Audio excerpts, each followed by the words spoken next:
오늘도 주님을 사랑하는 마음으로 성전에 나온 우리 모든 성도님들과 영상으로 예배 드리는 모든 성도님들에게 하나님의 은혜와 자비와 긍휼이 풍성하게 넘치시기를 축복합니다. 우리 반가운 얼굴 함께 바라보시면서 앞뒤 좌우에 계신 성도님들과 사랑합니다, 축복합니다 함께 인사 나누겠습니다. 사랑합니다, 축복합니다. 정말 사랑하고 정말 축복합니다. 오늘도 예배하는 가운데 봄날보다 따스한 하나님의 크고 놀라우신 사랑이 우리 성도님들의 마음을 만져주시고 가득 채워주시기를 소망합니다.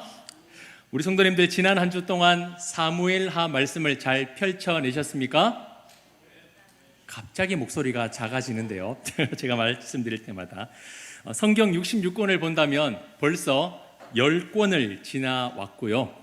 성경 전체 1189장을 기준으로 했을 때 이제 321장을 읽어서 3분의 1 지점을 지나고 있습니다. 지금까지 잘 해오고 계십니다. 중요한 건 뭘까요? 그렇죠. 꺾이지 않는 마음입니다. 지난주 못했다고 절대 멈춰서는 안 됩니다. 내일부터 하시면 됩니다. 아이고 비어있는다고 못했다고 하는 게 아니라 그냥 내일부터 다시 하시면 됩니다. 말씀을 읽는 건 프로그램도 아니고요, 시간 남으면 한번 도전해 볼까 하는 미션도 아닙니다. 말씀은 우리에게 구원의 길을 활짝 열어 놓으신 예수 그리스도를 증언하는 생명의 책입니다. 그리고 영혼의 양식입니다.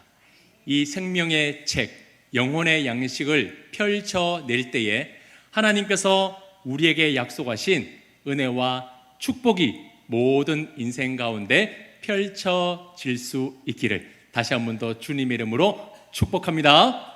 그래서 꺾이지 마시고 포기하지 마시고 한 장 한 장 주의 말씀을 펼쳐낼 수 있는 우리 성문교회가 되기를 원합니다. 자, 지난주까지 묵상한 사무엘하와 이제 내일부터 묵상하게 될 열왕기 말씀은 큰 맥락에서 함께 이어지고 있는 성경입니다. 자, 주보에 있는 말씀 돋보기를 참고하시면서 설교를 들으시면 좀 도움이 될 텐데요. 자, 먼저 사무엘상하는 누구의 출생으로부터 시작되고 있습니까? 그렇죠. 사무엘을 시작으로 해서 초대왕 사울을 거쳐 다윗의 통치 말년까지 이어지고 있습니다. 그리고 그 시대에는 실로의 성소가 있었는데요, 엘리 제사장과 그의 아들은 맡겨진 제사장의 직분을 온전히 감당하지 못했습니다.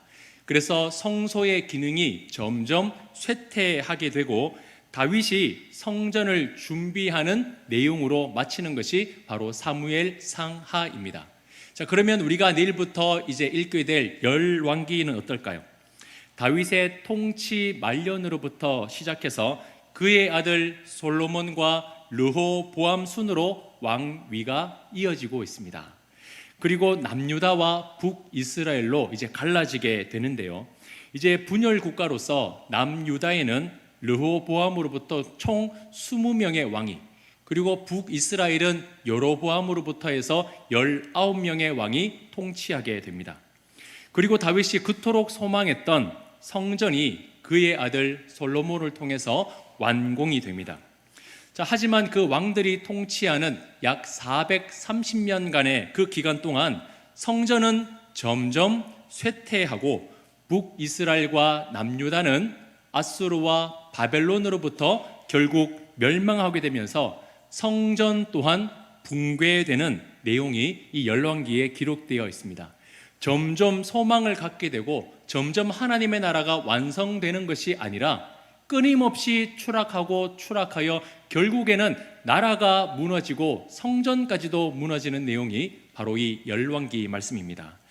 자, 남유다와 북이스라엘은 그렇게 수십 명의 왕이 있었지만 다 좋은 왕이었겠습니까? 우리나라에는 태조 이성계부터 그리고 철종까지 약 427년간에 걸쳐 왕위에 오른 25명의 조선 왕들에 대해서 기록한 조선 왕조 실록이 있습니다. 그 기록을 보면 모든 왕들이 백성을 아끼고 정말 정치를 잘한 성군도 있었지만 그 반대로 자기의 유익을 위해서 왕위를 찬탈하고 백성들에게 포악한 그런 일들을 행했던 폭군도 있었습니다. 이 이스라엘과 남유다의 왕도 마찬가지입니다. 선한 왕도 있었지만 악한 왕도 있었습니다. 성경에는 각 왕들의 업적과 그리고 그들에 대한 평가가 꼭 마지막에 한두 줄씩 기록되어 있는데요. 이렇게 기록되어 있습니다. 땡땡땡 왕은 여호와 보시기에 정직하게 행하여 다윗의 길로 행하였더라. 또는 여호와 보시기에 악을 행하여 다윗의 길로 행하지 아니하였더라. 각 왕들의 업적 가장 마지막에 이런 평가들이 다 기록되어 있습니다. 하나님께서 왕들을 평가하는 기준이 무엇입니까? 얼마나 정치를 잘 했는가? 얼마나 군사력이 강한 부강한 나라를 만들고 부와 번영을 이루었는가? 눈에 보이는 업적이 아니었습니다. 여호와 보시기에 사람의 생각과 판단, 자기 소견이 아니라 하나님이 원하시는 뜻대로 행했는가? 하나님이 원하시는 삶으로 살아냈는가? 그의 삶이 하나님 중심이었는지 아닌지, 그것이 바로 선과 악의 기준이 되었습니다. 자, 그렇다면 하나님이 보시기에 정직한 그 선의 기준이 되는 모델이 누구입니까? 누구의 길로 행했다고요? 다윗의 길. 하나님은 그 정직한 선의 기준을 다윗을 지금 제시하고 있습니다. 제가 지난주 설교 말씀을 함께 나누었지만 다윗은 완벽한 왕이었습니까? 아니죠.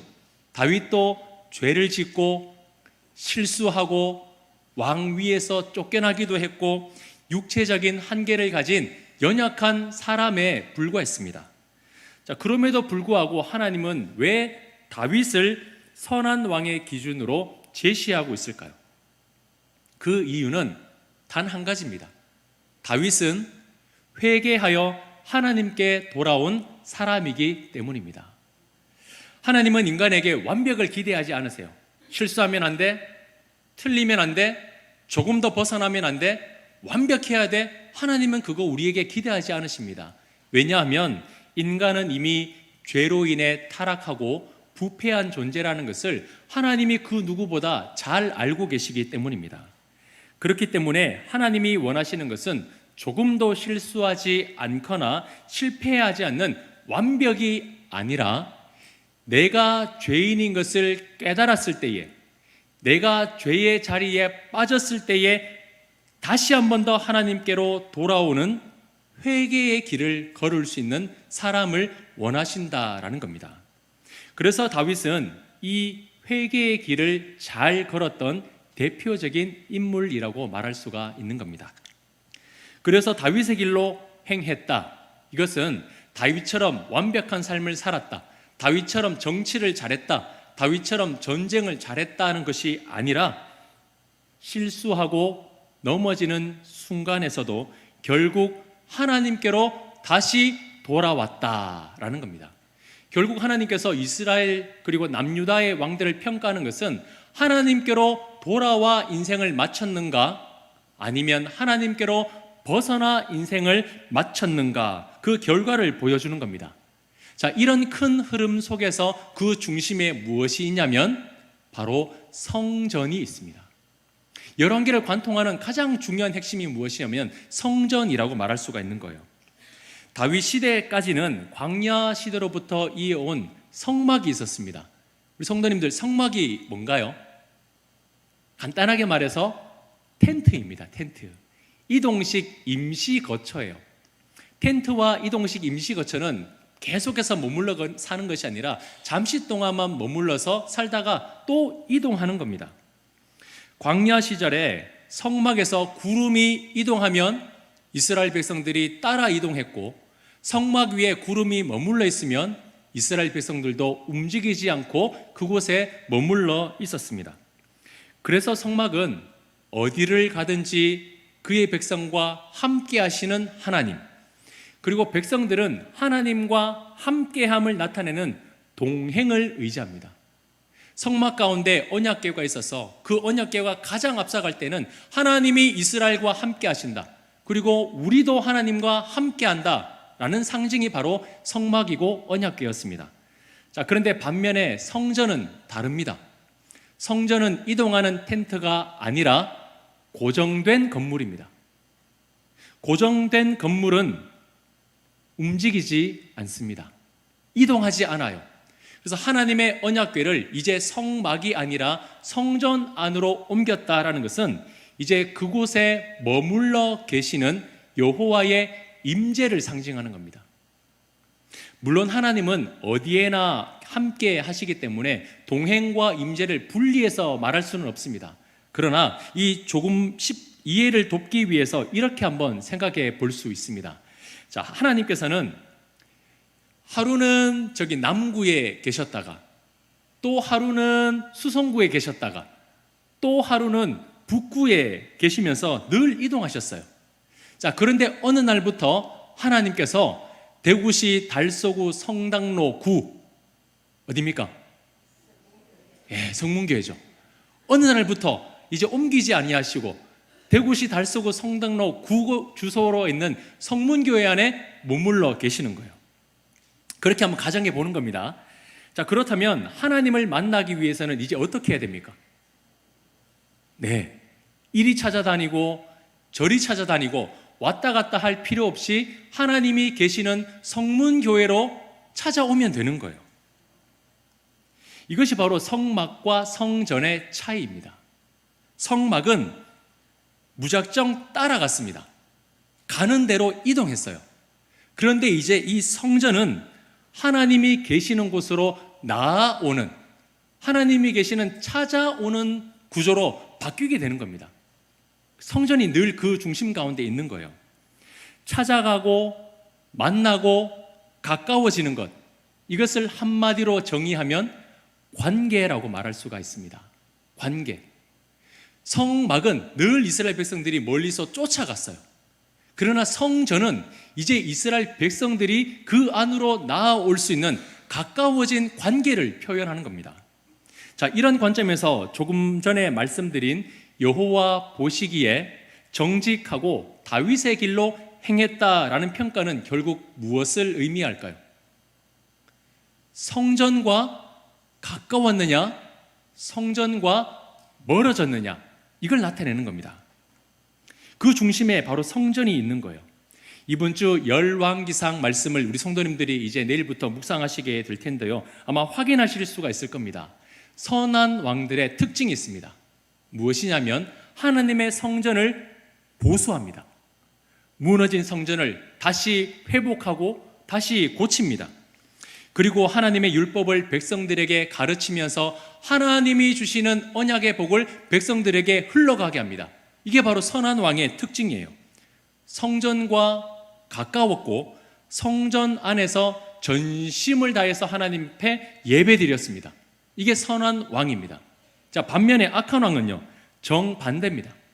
성전을 방치합니다. 성전의 기물들을 마음대로 사용합니다. 하나님의 율법을 닫아버리고 백성들로 하여금 하나님을 잊어버리게 만듭니다. 성전과 멀었고 성전 밖에서 우상을 숭배했습니다. 그게 바로 악한 왕들의 특징입니다.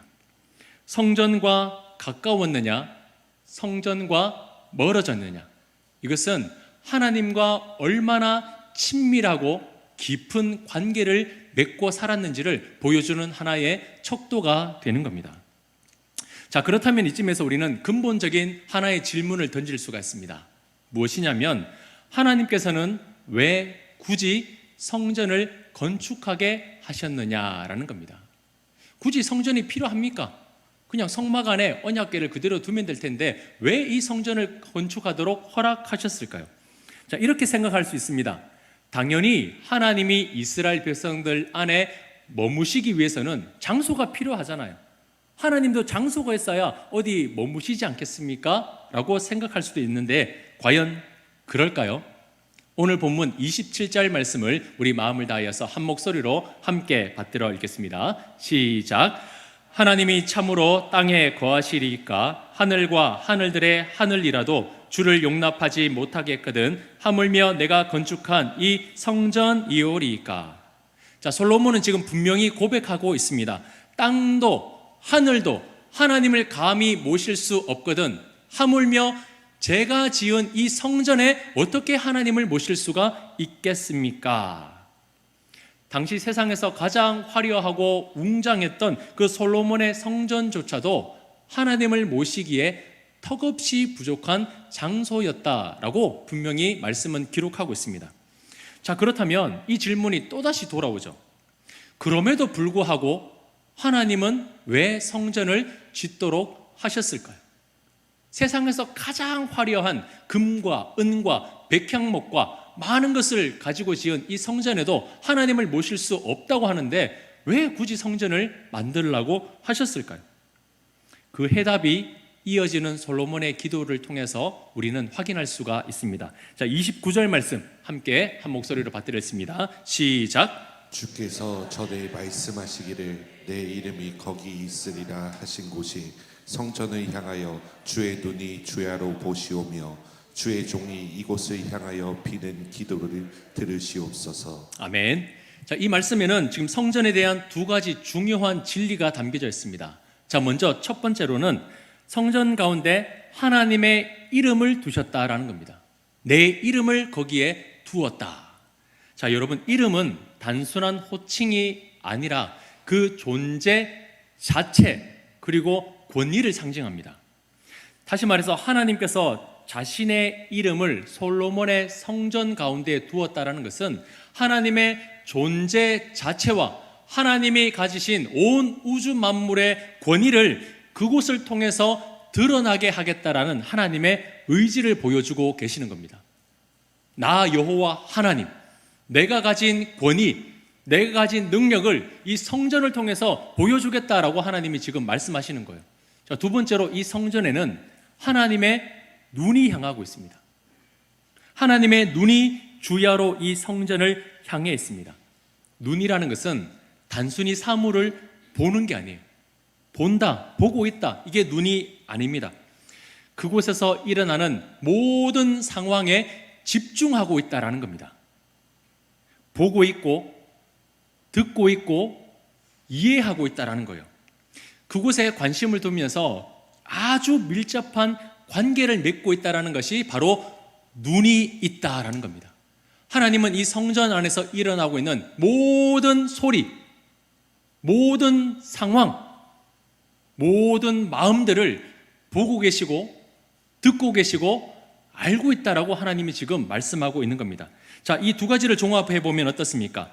솔로몬이 지은 성전은 단순한 건축물, 하나님이 머무시고자 하는 하나의 장소가 아니라 하나님의 권위와 그 존재 자체를 드러내는 곳이며 모든 관심을 두고 계시는 아주 특별하고 밀접한 관계를 맺고 있는 장소라는 것을 우리는 알 수 있습니다. 세상에서는 찾아볼 수 없는, 세상에서는 존재하지 않는 하나님의 영광을 드러내고 하나님과 아주 친밀한 관계를 맺을 수 있는 특별한 장소가 바로 이 성전이고 하나님은 그 성전을 지어주셨다라는 겁니다. 자, 그러면 다음 질문이 우리에게 있죠. 그러면 도대체 하나님은 누구를 위해서 이 성전을 짓게 하셨는가입니다. 하나님이 머물러 쉴 곳이 필요하기 때문일까요? 아니면 하나님의 위대하심을 스스로 드러내기 위해서일까요? 아니면 일천번제를 드린 그 솔로몬이 너무 기특해서 야, 너에게 내가 좋은 선물 줄게 하면서 이 성전을 지어서 솔로몬에게 주기 위해서 성전을 짓게 하셨을까요? 이 질문에 대한 해답은 30절에 있습니다. 자, 우리 30절 말씀을 다 같이 한 목소리로 읽겠습니다. 주의 종과 주의 백성 이스라엘이 이곳을 향하여 기도할 때에 주는 그 간구함을 들으시되 주께서 계신 곳 하늘에서 들으시고 들으시사 사하여 주옵소서. 아멘. 이 고백을 통해서 우리는 더욱더 분명함을 발견할 수 있습니다. 성전은 하나님을 위한 건축물이 아니고 이 건축물을 지어낸 한 명의 왕을 위한 것도 아니라 하나님이 짓게 하신 이 성전은 하나님의 백성을 위해서 짓게 하셨다라는 겁니다. 솔로몬은 이 성전을 자신의 업적이라고 말하지 않습니다. 그리고 트레이드 마크처럼 나라의 상징이나 자랑거리로 만드신 것도 아니에요. 하나님께서 그의 백성들의 기도를 들으시고 그들을 만나 주시기 위해서 그 성전을 세우셨다라고 성경은 분명하게 기록되어 있습니다. 자, 그러면 한번 생각해 보겠습니다. 하나님이 그들의 백성과 동행함을 보여주셨던 성막 지금 있습니까? 없습니다. 언약궤 있습니까? 없습니다. 하나님이 그들의 백성의 기도를 들으시고 만나 주시기 위하고 하나님이 그들 가운데 임재하신다는 상징인 성전 있습니까? 물론 이 교회당 말고요. 솔로몬이 지은 성전 있습니까? 없습니다. 다 무너지고 없습니다. 성막도 언약궤도 솔로몬이 지었던 성전도 지금은 다 사라지고 없습니다. 자, 그러면 이런 질문이 있죠. 그렇다면 우리는 더 이상 하나님이 우리와 동행하시며 임재하심을 경험할 수 없습니까? 기도할 장소도 없고 하나님이 머무시는 그 장소도 없는데 우리는 어떻게 하나님을 만날 수 있습니까? 여러분, 하나님은 이동하거나 언젠가는 무너지는 성전이 아니라 다시는 무너지지 않는 영원한 성전을 우리에게 지어주셨습니다. 그 성전이 누구입니까? 예수 그리스도입니다. 예수님께서 유월절이 가까웠을 때에 예루살렘 성전에 가셨을 때 그 성전 안에 소와 양과 비둘기를 팔고 돈을 바꿔주는 장사꾼들이 있었습니다. 예수님이 분노하심으로 모든 상을 다 둘러엎으면서 이렇게 말씀하셨어요. 너희가 이 성전을 헐라 내가 사흘 동안에 일으키리라. 주위에 있는 많은 사람들이 분노했습니다. 아니, 이 사람이 도대체 누구길래 이 46년 동안 지어낸 이 성전을 무너뜨리고 3일 만에 짓는단 말인가? 많은 사람들이 분노했어요. 자, 그 사건에서 요한복음 2장 21절은 이렇게 말씀하고 있습니다. 그러나 예수는 성전된 자기 육체를 가리켜 말씀하신 것이라. 아멘. 예수님이 스스로 하나님의 성전이라고 말씀하고 계셨습니다. 금과 은과 백향목과 대리석으로 지은 화려한 성전은 시간이 지나 다 무너졌습니다. 돌 위에 돌 하나 남지 않고 다 무너졌어요. 그래서 하나님은 더 이상 무너지는 성전, 불타는 성전, 없어지는 성전이 아니라 영원히 무너지지 않는 성전으로 예수 그리스도를 우리에게 보내주셨습니다. 자, 그러면 이 성전 대신 예수님은 도대체 우리를 위해서 무엇을 하실까요? 왜 예수님이 직접 성전이 되어 주셨을까요? 자, 히브리서 7장 25절 말씀을 우리 마음을 다하여서 한 목소리로 함께 받들어 읽겠습니다. 그러므로 자기를 힘입어 하나님께 나아가는 자들을 온전히 구원하실 수 있으니 이는 그가 항상 살아계셔서 그들을 위하여 간구하심이라. 아멘. 사랑하는 성도님들, 구약과 신약의 이 성전의 기능이 완전히 바뀌었습니다. 구약의 성전은 하나님의 백성들이 성전을 향해서 나아오고 기도하고 찾아오는 성전이었습니다. 그러나 신약의 성전은 어떻습니까? 신약의 성전은 백성들이 간구하고 찾아오고 만나는 것이 아니라 하나님께 나아가는 자들을 위하여 기도하는 성전이 된 것입니다. 누가 누구를 위해서 기도합니까? 예수님이 그의 백성들을 위하여 간구하시니라. 성전된 예수님이 그의 백성을 위하여 기도하고 계십니다. 성전의 기능이 완전히 바뀐 거예요. 내가 기도하는 것과 온 우주 만물의 창조주 여호와가 기도하는 것, 비교할 수 있겠습니까? 비교조차 되지 않는 거예요. 오늘날 건물로서의 교회는 성전 자체로서의 능력이 있는 곳이 아닙니다. 교회 가면 뭐가 되고 이 성전 예배당에 오면 뭐가 이루어지고 성전 이 예배당 자체의 능력이 있는 게 아니에요. 어떤 자재로 지었는지, 얼마나 크고 화려하게 지었는지, 어떤 강대상을 쓰고 어떤 마이크를 쓰고 어떤 프로그램을 하는지가 교회의 능력을 나타내는 것이 아닙니다. 교회는 성전 되신 예수님의 몸입니다. 그 성전 안에 성전 되신 예수님이 계셔야 그곳이 바로 능력 있는 하나님의 임재의 장소가 되는 거예요. 그 말은 교회는 그의 백성을 너무나 사랑하셔서 주야로 주무시지도 않고 졸지도 아니하시며 그의 모든 백성들에게 관심을 두시면서 항상 기도하시는 왕이 있는 곳이 바로 오늘날의 교회라는 겁니다. 그 왕이 누구십니까? 예수 그리스도시죠. 우리가 기도한다고 생각합니다. 우리가 하나님께 뭘 해드린다고 생각합니다. 그러나 우리가 하나님을 위해서 무언가 해드리는 것이 아니라 성전 되신 주님께서 그의 사랑하는 백성을 위하여 기도하고 밤낮 관심을 두고 있는 곳이 바로 성전이라는 거예요. 그러므로 우리의 신앙은 달라져야 됩니다. 내가 얼마나 많이 기도하느냐, 내가 얼마나 많이 섬기느냐, 내가 하나님을 위하여 얼마나 많이 들으느냐, 이게 중요한 게 아니라 누가 나를 붙들고 계시느냐, 누가 나를 위하여 기도하고 계시느냐, 누가 나의 인생을 돌보고 계시고 관심을 가져 계시고 친밀하게 지내시느냐, 이것이 바로 우리의 신앙을 결정하는 겁니다.